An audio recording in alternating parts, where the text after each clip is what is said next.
We live in a society where we're bombarded by visual imagery all day long, and that includes our phones. So a lot of apps include graphics and shapes and colors, and that all is very important in designing apps for Android or iOS. And so for that reason, I wanted to cover using images pretty early on in this course. And it's one of the reasons we suggest that students in our program take Photoshop, because I think developers need to know how to work with graphics and manipulate those graphics and create graphics. There are a lot of Android devices out there, and they come in various shapes, various resolutions, lots of manufacturers.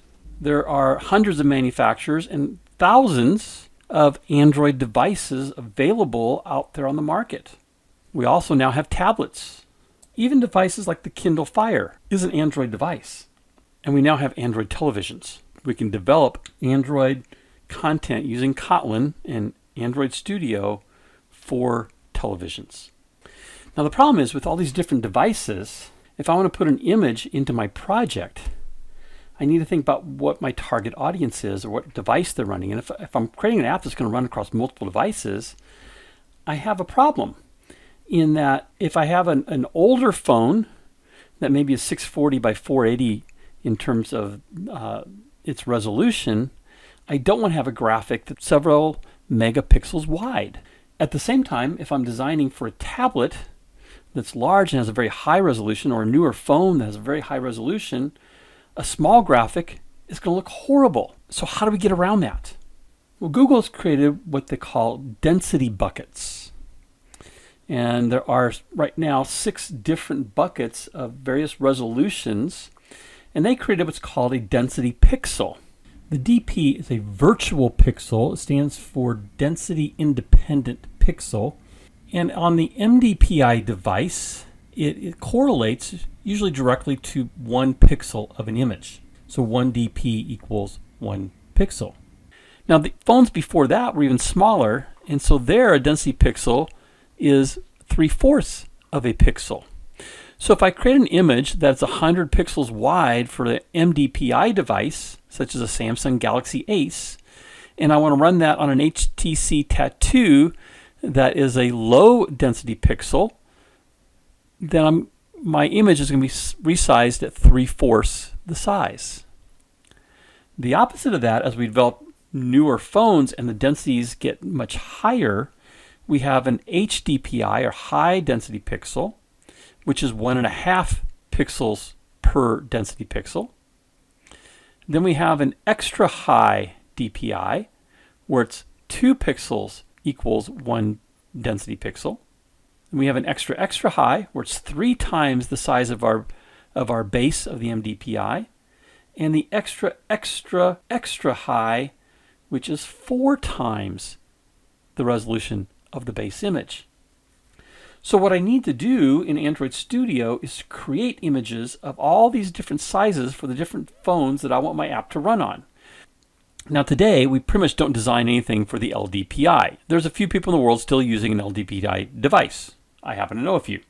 But that's not how we're designing for. We're designing for MDPI and XXX HDPI and everything in between when we're developing a project in Android Studio to go on the Google Play Store. And if you're putting a program in the Google Play Store to get accepted, your images have to be at all 5 resolutions. So what I do in Photoshop is I create the highest resolution, and then I resize it and save it down to the smaller resolutions. Now why do I do that? Because scaling a bitmap image upward results in a horrible look. It rasterizes. You get these jagged edges. But scaling downward usually looks pretty good. We might lose some detail, but it's still going to look pretty crisp. And you can see the small image of my Rottweiler here on the MDPI device is recognizable and looks pretty good. Probably doesn't have the detail you see in the 400, but it still is acceptable. So what you can do is go into a graphic image program such as Photoshop or any other bitmap image, create your XXX high resolution, save it, then scale it down to the 300 or the 3 pixel version, 75%, save it, scale it down again, save it, scale it down again, save it, scale it down again, and save it, and you end up with 5 images. That takes some time to do.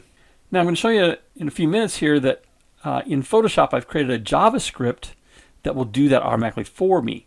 All I have to do is create my image at this high resolution, run my script, and it will create all 5 of these at the correct resolution, name them, and place them into different folders for each of these different resolutions. And that's the key, because they're all named the same. So you can't have the same named file in the same folder. We have to put the same named file in 5 different folders. And then we can import those into Android Studio, and it will take care of those different naming conventions of the different resolutions for us. Now in Android Studio, we saw that we have a resource folder labeled RES, and in there's a drawable folder. And we could stick just a single resolution image in that drawable folder, and especially maybe for testing purposes, it will use that image on all sizes of phones and scale up or down accordingly. But the results can be less than desirable. So I'm going to expand this drawable folder, and you'll see that I added some images in here. You'll see a Serenity non-scaled and an XMCC non-scaled. That's that one resolution fits all version. But then you're going to see this one here that says Serenity, and it's a little folder. There's a number 5 in parentheses. I'm going to expand that, and you'll see that I have the same file 5 times, but in those different resolutions of the medium HDPI, the high, the extra high, the XX high, and the XXX high. Same thing with this SMCC. There are 5 there. I have the various resolutions of that image named xmcc.jpg. We work with JPEGs usually because they're a little bit smaller in size, but if you have some transparency, you'd want to work with a PNG formatted file that will give you a transparent background or various transparent areas, or maybe a transparent color. And so we can also have those files listed in those 5 resolutions.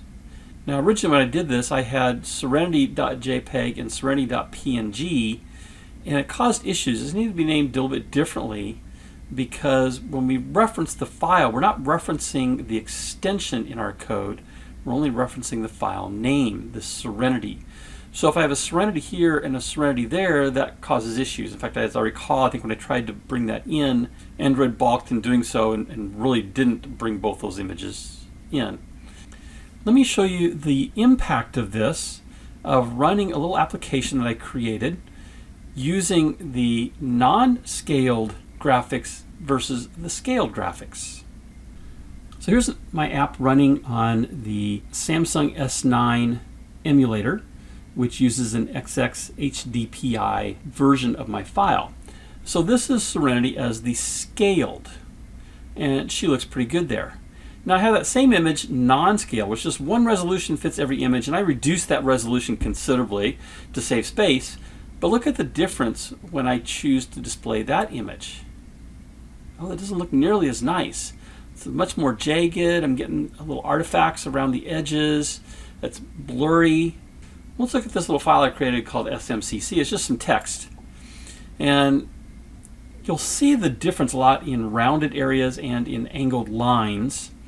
So nice and crisp SMCC, nice crisp big X, a nice crisp circle with a border. Looks very good. That's the scaled version.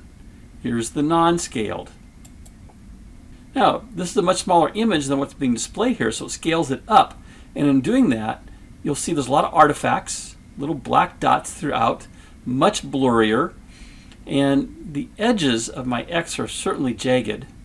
And as you can also notice it kind of inside the C as well. It's much more jagged against the red background there. So that's why you want to use scaled images. It just gives you a much better quality. When we deploy our app to a device, we create what's called an APK. And that APK, when it installs on the device, will install the correct images for that device. So all 5 of those images, maybe for a Samsung S9, won't all be installed on that device, only the ones that it needs, which are the XXHDPI images. In the next video, I will show you how I create the different resolutions in Photoshop, save those into various folders, and then import those into a project using the Resource Manager of Android Studio. If you just jumped into this video, You can see all the videos from the Android App Development Cohort playlist by clicking on the image in the lower right. And if you'd like to be alerted to future videos that I create, you can click my picture up in the top right and subscribe to the channel.